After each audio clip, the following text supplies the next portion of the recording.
SSK dan Edukasi Mulia. Berjumpa dengan kami, Jeremy, Rama, Dion di GEMA, Gerakan Edukasi SMA Masehi. Buat teman-teman yang belum tahu apa itu GEMA, GEMA adalah program edukasi hasil kerjasama antara tim SSK SMA Masehi Jepara dengan DP3AP2KB dan Radio Muria.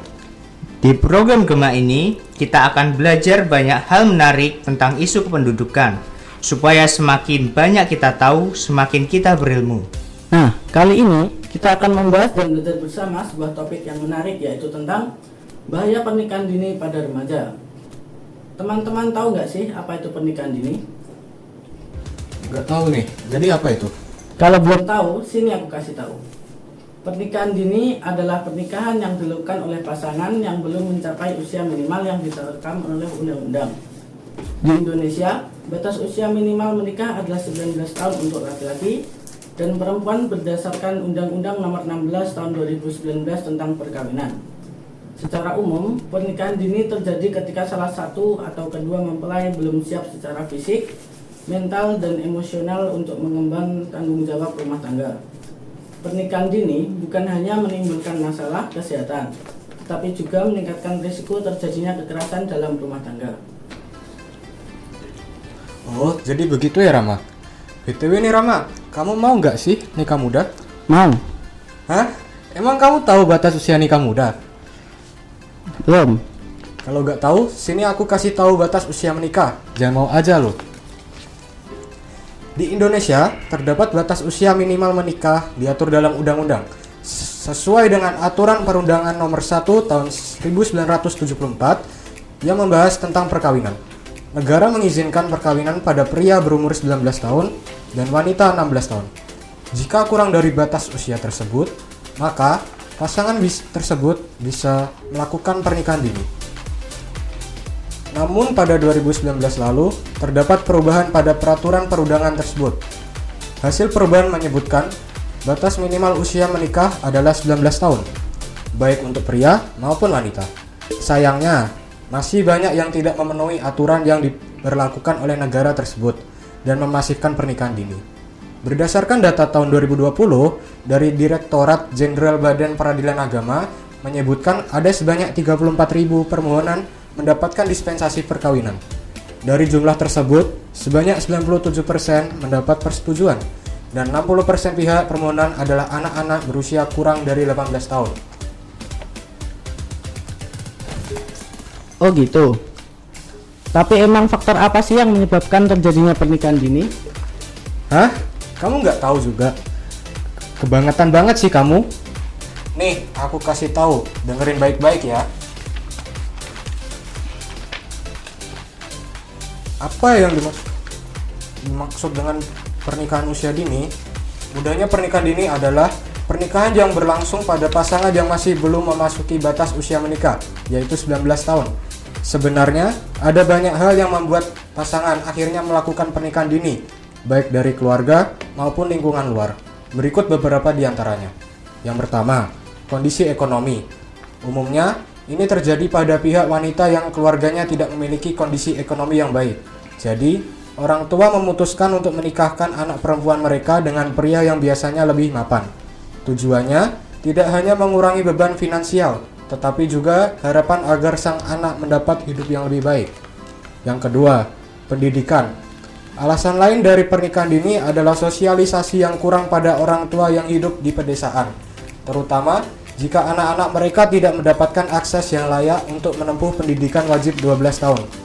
Kondisi ini akan membuat anak merasa wajar saja menikah pada usia balita. Yang ketiga, internal orang tua. Kemudian, faktor internal dari keluarga, terutama orang tua yang memiliki rasa takut jika anak-anak melakukan perbuatan yang tidak semestinya. Terlebih, seks bebas. Memang sangat rentan terjadi pada usia remaja ketika masuk masa pubertas dan anak mulai mengenal dan menjalin hubungan dengan lawan jenis. Yang keempat, internet dan media massa.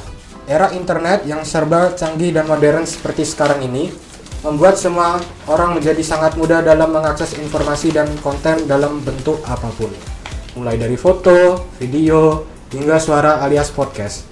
Jika orang tua tidak mampu menyaring konten untuk anak, bukan tidak mungkin sang buah hati yang mulai beranjak remaja akan lebih mudah terjerumus dalam pergaulan yang tidak tepat. Inilah sebabnya, orang tua perlu memberikan aturan terkait penggunaan gawai dan akses internet untuk anak-anak. Yang kelima, hamil sebelum menikah. Edukasi seks sejak dini untuk anak-anak sebenarnya tidak jadi hal yang tabu. Pasalnya, hal ini akan membuat anak-anak mengerti berbagai resiko yang mungkin terjadi sebagai bentuk seks bebas. Salah satunya adalah kehamilan sebelum menikah yang memang lebih banyak terjadi pada usia anak. Guna menutupi aib inilah, keluarga lantas melakukan pernikahan dini pada anak. Nah, jadi guys, kalian tahu nggak sih alasan usia pernikahan itu harus diatur? Kalau ini aku nggak tahu sih. Nah, kalau ini aku tahu nih. Jadi gini teman-teman. Hampir sebagian besar kalangan bahkan negara tidak menganjurkan pernikahan dini. Alasannya karena dampak dan risiko yang bisa terjadi, terutama jika dalam pernikahan tersebut terdapat paksaan dari pihak luar. Tujuan peraturan usia pernikahan untuk melindungi kesehatan calon pengantin yang masih berusia muda, sehingga pernikahan dini bukanlah sebuah solusi.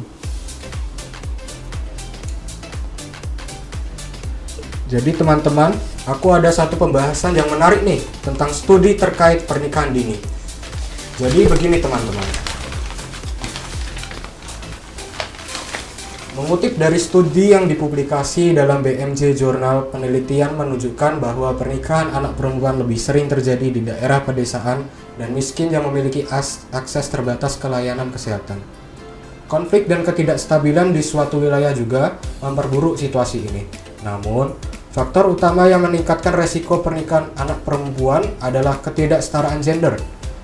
Ketidaksetaraan ini sering ditandai dengan akses pendidikan dan kesempatan kerja yang lebih rendah bagi perempuan dibandingkan laki-laki. Di berbagai negara, anak perempuan yang paling miskin dan kurang berpendidikan adalah yang paling rentan terhadap pernikahan dini. Bahkan di antara anak perempuan yang bersekolah, pernikahan dini dapat menghambat kelanjutan pendidikan mereka. Nah, kemarin aku juga membaca artikel nih. Berdasarkan data Dinas Pemberdayaan Perempuan, Perlindungan Anak, Pengendalian Penduduk dan Keluarga Berencana DP32KB Jepara, sejak tahun 2022 hingga Oktober 2025 ini tercatat sudah ada 1.352 permohonan dispensasi kawin. Diketahui syarat minimal menikah adalah usia 19 tahun untuk laki-laki maupun perempuan. Pada tahun 2022, jumlah permohonan sebanyak 359 laki-laki dan 312 perempuan. Rinciannya 95 anak berusia kurang dari 16 tahun, 113 anak berusia 17 sampai 18 tahun, 151 anak berusia lebih dari 18 tahun. Oh, ya, kalau fakta seputar pernikahan dini itu apa aja ya? Oh, kalau itu aku juga tahu sih. Jadi, faktor seputar pernikahan dini, meskipun pernikahan dini pada anak perempuan telah menurun secara signifikan dalam 20 tahun terakhir, praktik ini masih sangat umum di beberapa negara. Pernikahan dini masih marak dilakukan di Asia Selatan dan Sub-Sahara Afrika.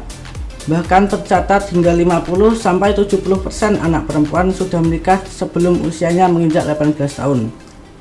Nah, aku juga ada cerita nih tentang bocah berusia 13 tahun di Kabupaten Jepara mengajukan dispensasi menikah kepada Dinas Pemberdayaan Perempuan, Perlindungan Anak, Pengendalian Penduduk dan Keluarga Berencana DP3AP2KB Jepara. Mirisnya, alasan pengajuan adalah untuk menghindari zina, karena pelajar sekolah menengah pertama yaitu SMP sudah sering melakukan hubungan intim. Kepala DP3AP2KB Jepara, Mudrikaton, mengungkapkan pengajuan dispensasi nikah itu dilakukan tahun ini. Pihak pemohon adalah perempuan berusia 13 tahun dan pria berusia 15 tahun.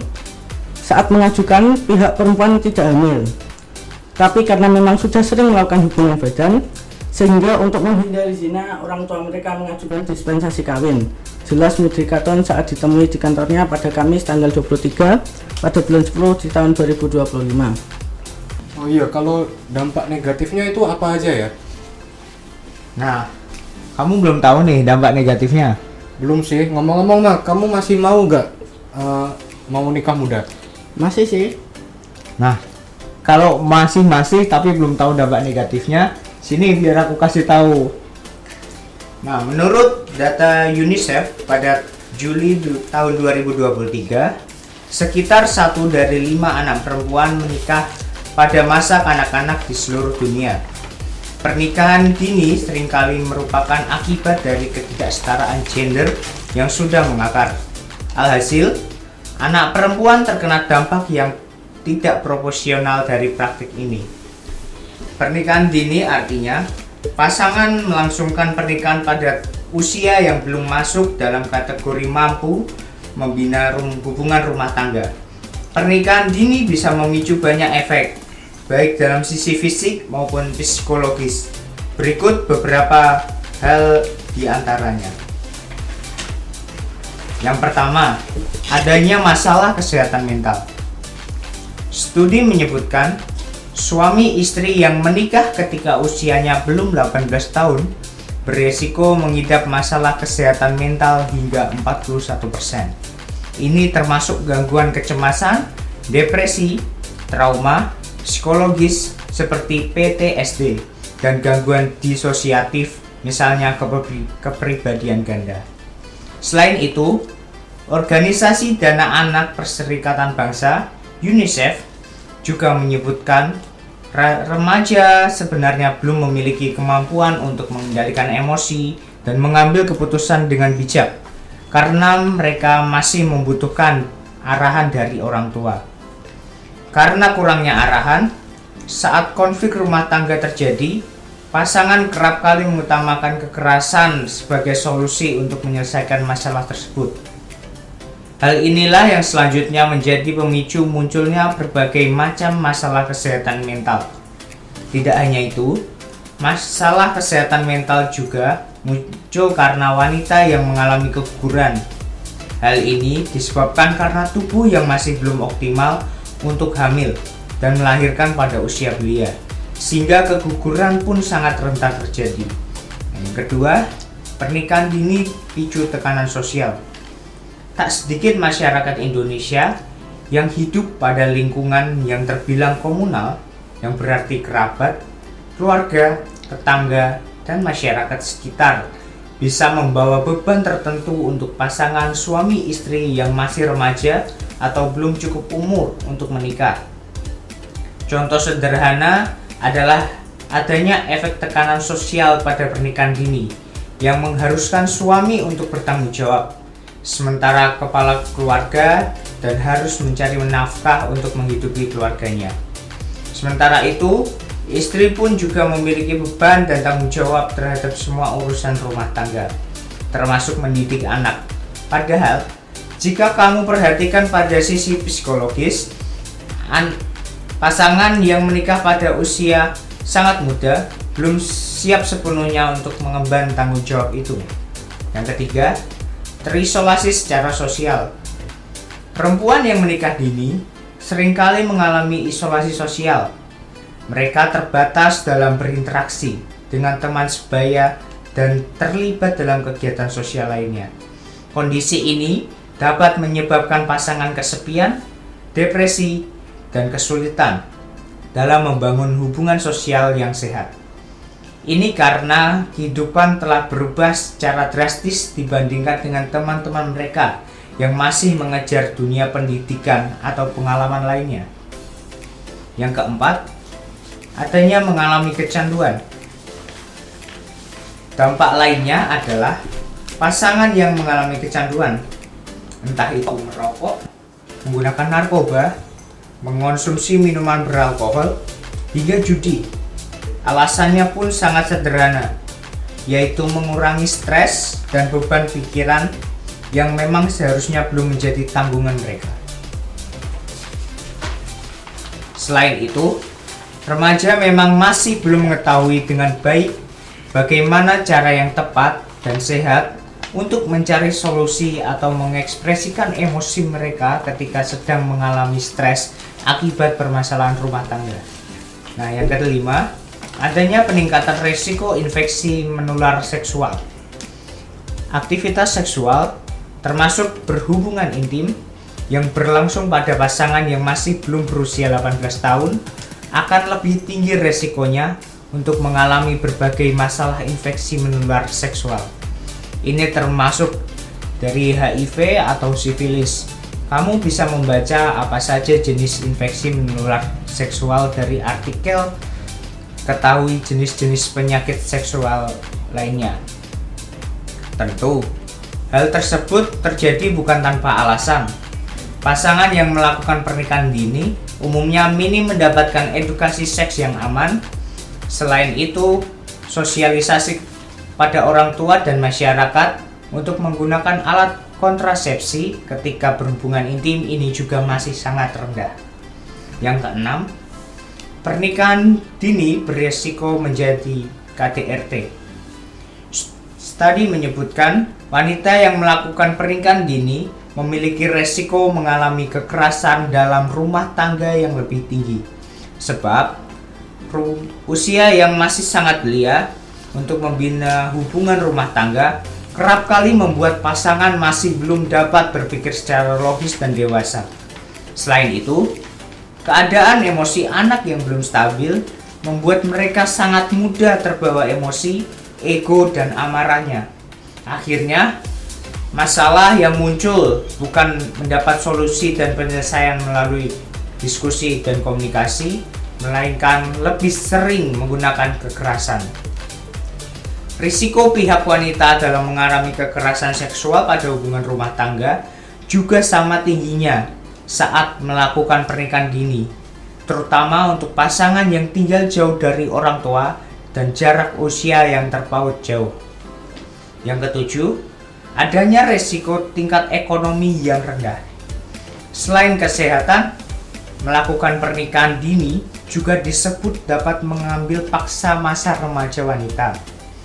Nah, hal ini menyebabkan karena pasangan muda mereka harus diisi dengan belajar dan mengembangkan kemampuan dirinya supaya bisa mendapatkan masa depan yang cerah pun dibatasi dengan kewajiban harus mengurus rumah tangga dan membesarkan anak. Hal yang sama juga terjadi pada pria yang harus memberi nafkah untuk keluarga. Baik pria maupun wanita terpaksa putus sekolah untuk memenuhi kewajiban itu. Menikah bukan menjadi perkara yang sederhana dan mudah. Setiap pasangan perlu matang secara fisik, emosi, dan mentalnya. Inilah alasan mengapa pernikahan dini seharusnya tidak dilakukan. Selain itu, pasangan juga harus memiliki kesiapan mental dan finansial untuk menghindari konflik rumah tangga. Nah, jadi itu dampak yang terjadi jika kita melakukan pernikahan dini. Wah, ngeri banget ya. Jadi kita cowok-cowok ini harus berwaspada, terutama bagi cewek-cewek. Supaya kalian tetap berwaspada, nih aku kasih tahu pencegahan pernikahan dini pada remaja. Ada beberapa langkah penting seperti memberikan edukasi menyeluruh tentang pendidikan dan kesehatan reproduksi, memberdayakan ekonomi keluarga, memperkuat peran keluarga dan masyarakat, serta meningkatkan peran pemerintah melalui kebijakan dan penegakan hukum. Selain itu, konseling dan dukungan emosional serta hukum bagi remaja juga sangat dibutuhkan. Ada edukasi dan pemberdayaan remaja. Yang pertama, pendidikan formal. Pastikan remaja memiliki akses dan kesempatan untuk menempuh pendidikan formal yang memadai, karena ini adalah salah satu cara paling efektif untuk mencegah pernikahan dini. Yang kedua, edukasi seks. Berikan benar dan lengkap tentang hak-hak reproduksi, kesehatan seksual, dan dampak pernikahan dini terhadap kesehatan fisik dan mental. Itu harus diberikan informasi yang benar ya. Terus yang ketiga, pelatihan keterampilan. Bekali remaja dengan keterampilan hidup agar lebih percaya diri dan memiliki prospek masa depan yang lebih baik. Yang keempat, kader remaja. Bentuk kader dari kalangan remaja itu sendiri yang dapat memberikan informasi serupa kepada teman-temannya di komunitas mereka. Terus, ada peran keluarga dan masyarakat. Peran orang tua. Orang tua memegang peran krusial dengan memberikan bimbingan, memperkenalkan undang-undang perkawinan, dan bekerja sama dengan petugas yang berwenang serta tokoh masyarakat. Yang kedua, sosialisasi. Masyarakat perlu disosialisasikan mengenai bahaya dan dampak buruk pernikahan dini, termasuk resiko kesehatan seperti osteoporosis dan stunting pada anak. Yang ketiga, keseimbangan ekonomi. Dukung keluarga melalui program pemberdayaan ekonomi untuk mengurangi tekanan finansial yang seringkali menjadi pemicu pernikahan dini. Terus, ada dukungan pemerintahan dan hukum. Yang pertama, kebijakan. Dorong pemerintah untuk meningkatkan usia minimum pernikahan melalui kebijakan yang ketat. Yang kedua, penegakan hukum. Dukung dengan pengawasan hukum yang ketat dan penerapan sanksi bagi pihak yang memaksakan pernikahan dini. Yang ketiga, program terintegrasi. Dukung program pemerintahan yang terintegrasi seperti strategi nasional pencegahan perkawinan anak dan rencana aksi nasional peningkatan kesejahteraan anak usia sekolah dan remaja. Terus, ada konseling dan dukungan. Konseling individu.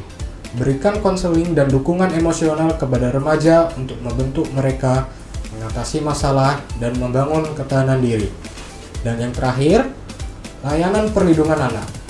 Pastikan hak-hak anak seperti pendidikan dan perlindungan dari kekerasan dan eksploitasi tetap terpenuhi melalui layanan seperti konseling dari pengadilan agama dan ruang sidang anak. Tak terasa 30 menit sudah berlalu. Itulah akhir pembicaraan kita pada hari ini. Semoga ada banyak hal yang dapat kita tangkap dan pelajari bersama. Mohon maaf apabila ada salah kata dari apa yang telah kita sampaikan sepanjang program ini. Kami mohon undur diri dari ruang dengar dan jangan lewatkan program Gema minggu depan di hari dan jam yang sama. Terima kasih sudah mengikuti program ini. Sampai berjumpa kembali minggu depan. Tuhan Yesus memberkati.